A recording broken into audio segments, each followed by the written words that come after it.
ಪ್ರೀತಿಯ ಶರಣ ಬಂಧುಗಳಿಗೂ ವಚನಗಳು ವಿತ್ ಮುಗುಳುನಗೆ ಚಾನೆಲ್ ಕಡೆಯಿಂದ ಶರಣಾರ್ಥಿಗಳು. ಇಂದಿನ ವಿಡಿಯೋದಲ್ಲಿ ಶ್ರೀ ಗುರು ಶಿವಯೋಗಿ ಸಿದ್ದರಾಮೇಶ್ವರರ ಒಂದು ಕಿರು ಪರಿಚಯ ಮತ್ತು ಅವರು ಬರೆದಿರುವಂತಹ ವಚನಗಳು, ಆ ವಚನದ ಭಾವಾರ್ಥವನ್ನು ಸಂಕ್ಷಿಪ್ತವಾಗಿ ಈ ವಿಡಿಯೋದಲ್ಲಿ ತಿಳಿಸ್ತೀನಿ. ಇವರನ್ನು ಸಿದ್ದರಾಮೇಶ್ವರ, ಒಡ್ಡರಾಮ ಎಂದು ಕರೆಯುತ್ತಿದ್ದರು. ಇವರು ಪವಾಡಗಳು ತುಂಬ ಅಪಾರ. ಇವರು ಪವಾಡ ಅಂದರೆ ಒಂದಲ್ಲ ಎರಡಲ್ಲ ತುಂಬ ಪವಾಡಗಳು ನಡೆಸಿದ್ದಾರೆ ನಮ್ಮ ಸಿದ್ದರಾಮೇಶ್ವರರು. ಇವರು ಹುಟ್ಟಿದ ಊರಿನ ಸುಳಿವು ಸಹ ಯಾರಿಗೂ ತಿಳಿದು ಬಂದಿಲ್ಲ. ಇವರು ಯಾವ ಊರಲ್ಲಿ ಹುಟ್ಟಿದ್ದಾರೆ ಅನ್ನೋದು ಇದುವರೆಗೂ ಯಾವ ಒಬ್ರಿಗೂ ಗೊತ್ತಿಲ್ಲ. ಮತ್ತು ಇವರು ಸೊಲ್ಲಾಪುರದಲ್ಲಿ ಜನರನ್ನು ಒಗ್ಗೂಡಿಸಿಕೊಂಡು ಸಮುದಾಯದ ಬದುಕಿಗೆ ಒಳಿತನ್ನು ಉಂಟು ಮಾಡುವ ಕೆರೆ, ಕಟ್ಟೆ, ಬಾವಿ, ಅರೆವಟಿಕೆ ಮತ್ತು ಇತರ ಕೆಲಸಗಳನ್ನು ಮಾಡುವ ನೇತಾರರಾಗಿದ್ದರು. ಇವರು ಒಟ್ಟು ಸುಮಾರು 1965 ವಚನಗಳನ್ನು ನಮಗಾಗಿ ಕೊಟ್ಟಿದ್ದಾರೆ. ಇವರ ಅಂಕಿತ ನಾಮ ಕಪಿಲ ಸಿದ್ಧ ಚನ್ನಮಲ್ಲಿಕಾರ್ಜುನ ಅಂತ. ನುಡಿಯಬಹುದು ಅದ್ವೈತವನ್ನೊಂದು ಕೋಟಿ ವೇಳೆ ಒಮ್ಮೆ ನುಡಿಯಬಹುದೇ ನಿರ್ಧಾರವಾಗಿ ಸದ್ಭಕ್ತಿ ಸದಾಚಾರವ ನುಡಿದಂತೆ ನೆಡೆವ ನುಡಿದಂತೆ ನುಡಿವ ಸದ್ಭಕ್ತಿ ಸದಾಚಾರಯುಕ್ತರ ಮಹಾತ್ಮರ ಪಾದವ ಹಿಡಿದು ಬದುಕಿಸಯ್ಯ ಪ್ರಭುವೆ ಕಪಿಲ ಸಿದ್ಧ ಮಲ್ಲಿಕಾರ್ಜುನ. ಈ ವಚನದ ಅರ್ಥ ಹೀಗಿದೆ: ನುಡಿಯಬಹುದು ಅದ್ವೈತವನೊಂದು ಕೋಟಿ. ಈ ವಚನದ ಅರ್ಥ: ಒಳ್ಳೆಯ ನಡೆನುಡಿಗಳ ಬಗ್ಗೆ ದೊಡ್ಡ ಮಾತುಗಳನ್ನು ಎಡಬಿಡದೆ ಆಡುತ್ತಿರಬಹುದು. ಆದರೆ ಆಡಿದ ನುಡಿಗಳಿಗೆ ತಕ್ಕಂತೆ ವ್ಯಕ್ತಿಯು ತನ್ನ ನಿತ್ಯ ಜೀವನದ ಸಾಮಾಜಿಕ ವ್ಯವಹಾರಗಳಲ್ಲಿ ನಡೆದುಕೊಳ್ಳುವುದು ಬಹುದೊಡ್ಡ ಜವಾಬ್ದಾರಿಯ ಕೆಲಸವೆಂಬುದನ್ನು ಈ ವಚನದಲ್ಲಿ ಹೇಳಲಾಗಿದೆ. ಒಳ್ಳೆಯ ನಡೆನುಡಿಗಳಲ್ಲಿ ದೇವರನ್ನು ಕಾಣುವುದು, ಒಳ್ಳೆಯ ನಡೆನುಡಿಗಳಿಂದ ದೇವರನ್ನು ಒಲಿಸಿಕೊಳ್ಳುವುದು. ವ್ಯಕ್ತಿಯು ಜೀವನದಲ್ಲಿ ಒಳ್ಳೆಯದನ್ನು ಮಾಡುತ್ತಾ ಒಳ್ಳೆಯವನಾಗಿ ಬಾಳಬೇಕಾದರೆ ಸದಾಕಾಲ ತನ್ನ ಮನದಲ್ಲಿ ತುಡಿಯುವ ಒಳ ಮಿಡಿತಗಳನ್ನು ಹತೋಟಿಯಲ್ಲಿಟ್ಟುಕೊಂಡು ಕೆಟ್ಟದ್ದನ್ನು ಮಾಡಬಾರದೆಂಬ ಎಚ್ಚರದಿಂದ ಕೂಡಿದವನಾಗಿರಬೇಕು ಎಂಬ ಇಂಗಿತನವನ್ನು ಈ ನುಡಿಗಳು ಸೂಚಿಸುತ್ತವೆ. ವ್ಯಕ್ತಿಯು ತಾನು ಆಡುವ ಆದರ್ಯದ ಮಾತುಗಳಿಗೆ ತಕ್ಕಂತೆ ಒಳ್ಳೆಯತನದ ಕೆಲಸಗಳನ್ನು ಜೀವನದಲ್ಲಿ ಮಾಡುವುದು, ಜೀವನದಲ್ಲಿ ತಾನು ಮೊದಲು ಒಳ್ಳೆಯತನದ ಕೆಲಸಗಳನ್ನು ಮಾಡಿ ಆನಂತರ ಅವನು ಇತರರಿಗೆ ಮಾಡುವಂತೆ ಹೇಳುವುದು. ಒಳ್ಳೆಯವರ ಜೀವನದಲ್ಲಿ ನಡೆನುಡಿಗಳನ್ನು ವ್ಯಕ್ತಿಯು ತನ್ನ ಬದುಕಿನಲ್ಲಿ ಅಳವಡಿಸಿಕೊಂಡು ಬಾಳುವಂತಹ ಅರಿವು ಮೂಡುವಂತಾಗಲಿ ಎಂಬುದು ಈ ವಚನದ ಅರ್ಥ ಆಗಿದೆ. ವೇಷದಲ್ಲಿ ಭಕ್ತನಾದಡೇನು, ವೇಷದಲ್ಲಿ ಮಹೇಶನಾದಡೇನು, ಗುಣವಿಲ್ಲದ ನಕ್ಕರ ಕ್ಷೀರಕ್ಕೂ ತರ್ಕಕ್ಕೂ ಭೇದವೇನುಂಟು, ರುಚಿಯಿಂದಲ್ಲದೆ ರೂಪದಿಂದವೇ ಕಪಿಲ ಸಿದ್ಧ ಮಲ್ಲಿಕಾರ್ಜುನ. ಈ ವಚನದ ಅರ್ಥ ಹೀಗಿದೆ: ವೇಷದಲ್ಲಿ ಭಕ್ತನಾದಡೇನು. ಈ ವಚನದ ಅರ್ಥ ತುಂಬ ಚೆನ್ನಾಗಿದೆ. ಸಹಮಾನವರಿಗೆ ಮತ್ತು ಸಮಾಜಕ್ಕೆ ಒಳಿತನ್ನು ಮಾಡುವಂತಹ ಒಳ್ಳೆಯ ನಡೆನುಡಿಗಳನ್ನು ಹೊಂದಿಲ್ಲದ ವ್ಯಕ್ತಿಯು ದೇವರಲ್ಲಿ ಒಲವು ಉಳ್ಳವನಂತೆ ಬಗೆಯ ಉಡುಗೆ ತೊಡುಗೆಗಳನ್ನು ತೊಟ್ಟುಕೊಂಡು ಬಗೆಯ ಆಚರಣೆಗಳನ್ನು ತೊಡಗುವುದರಿಂದ ಯಾವ ಪ್ರಯೋಜನವಿಲ್ಲವೆಂದು ಈ ವಚನದಲ್ಲಿ ಹೇಳಲಾಗಿದೆ. ನಿತ್ಯದ ಬದುಕಿನ ಸಾಮಾಜಿಕ ವ್ಯವಹಾರದ ನಡೆನುಡಿಗಳಲ್ಲಿ ಒಳ್ಳೆಯವನಾಗಿ ಬಾಳುತ್ತಿದ್ದರೆ ನೋಡುವವರ ಕಣ್ಣಿಗೆ ದೇವರಲ್ಲಿ ಒಲವು ಉಳ್ಳವನಂತೆ ಹೊರನೋಟಕ್ಕೆ ಕಾಣಿಸಿಕೊಳ್ಳುವುದರಿಂದ ಯಾವುದೇ ಪ್ರಯೋಜನವಿಲ್ಲ. ಯಾವುದೇ ಬಗೆಯ ಉಣಿಸು ತಿನಿಸುಗಳನ್ನು ಸೇವಿಸಿದಾಗ ನಾಲಿಗೆಯ ಮೂಲಕ ಉಂಟಾಗುವ ಸಂವೇದನೆ ರುಚಿಯಿಂದ ತಿಳಿದು ಬರುತ್ತದೆಯೇ ಹೊರತು ಹೊರನೋಟ ರೂಪದಿಂದಲ್ಲ. ಹೊರನೋಟಕ್ಕೆ ಹಾಲು ಮತ್ತು ಮಜ್ಜಿಗೆಯ ಬಣ್ಣ ಬೆಳ್ಳಗೆ ಒಂದೇ ರೀತಿಯಲ್ಲಿ ಕಂಡುಬರುತ್ತದೆ. ಆದರೆ ನಾಲಿಗೆಯಿಂದ ಸವಿದಾಗ ಅವೆರಡರ ರುಚಿ ಬೇರೆ ಆಗಿರುತ್ತದೆ. ಯಾವುದೇ ವ್ಯಕ್ತಿಗಳನ್ನು ಅವರು ತೊಟ್ಟಿರುವ ಉಡುಗೆ ತೊಡುಗೆಗಳ ಮೂಲಕ ಒಳ್ಳೆಯವರು ಕೆಟ್ಟವರು ಎಂದು ಅಳೆಯಬಾರದು. ಅವರು ಮಾಡುವ ಕೆಲಸಗಳ ಮೂಲಕ ಅವರ ವ್ಯಕ್ತಿತ್ವವನ್ನು ತಿಳಿಯಬೇಕೆಂಬ ಅರಿವನ್ನು ಹಾಲು ಮತ್ತು ಮಜ್ಜಿಗೆ ಬಣ್ಣ ಮತ್ತು ರುಚಿಯ ರೂಪಕದ ಮೂಲಕ ಸೂಚಿಸಲಾಗುತ್ತದೆ. ಸಿದ್ದರಾಮೇಶ್ವರರ ಪವಾಡಗಳು ತುಂಬ ಇವೆ.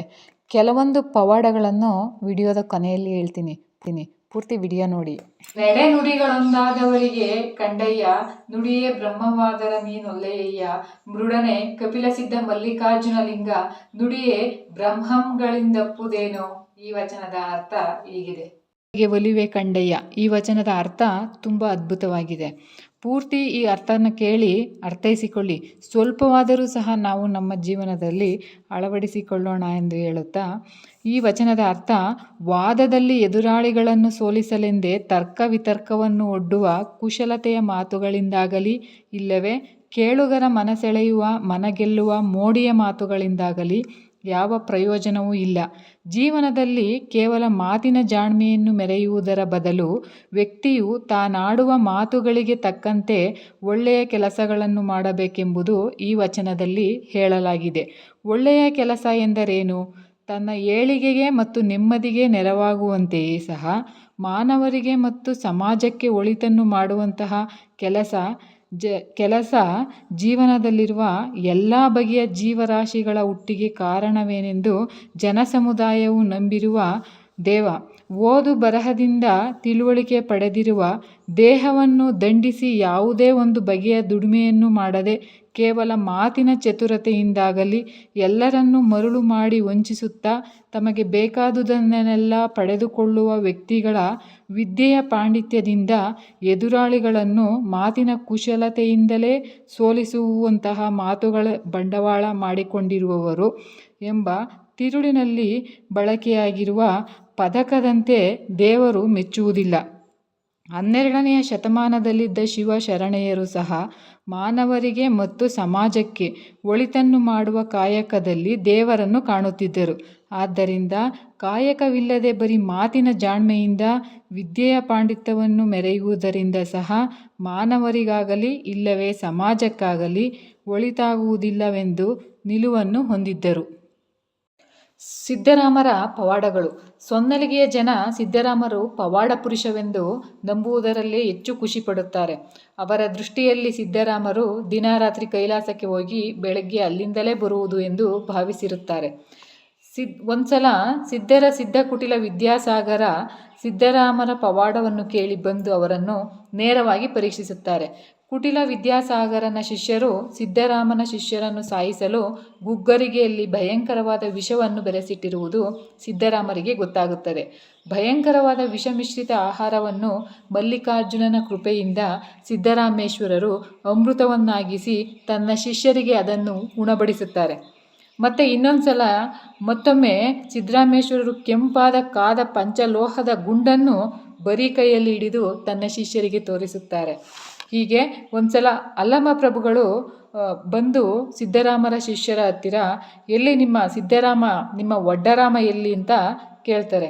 ಹಂಗಂದ ತಕ್ಷಣ ಸಿದ್ದರಾಮೇಶ್ವರ ಶಿಷ್ಯರಿಗೆ ಕೋಪ ಬಂದು ಕೋಲುಗಳಿಂದ ಒಡೆದು ಬೀಸಿ ಅವರಿಗೆ ಎಸಿತಾರೆ.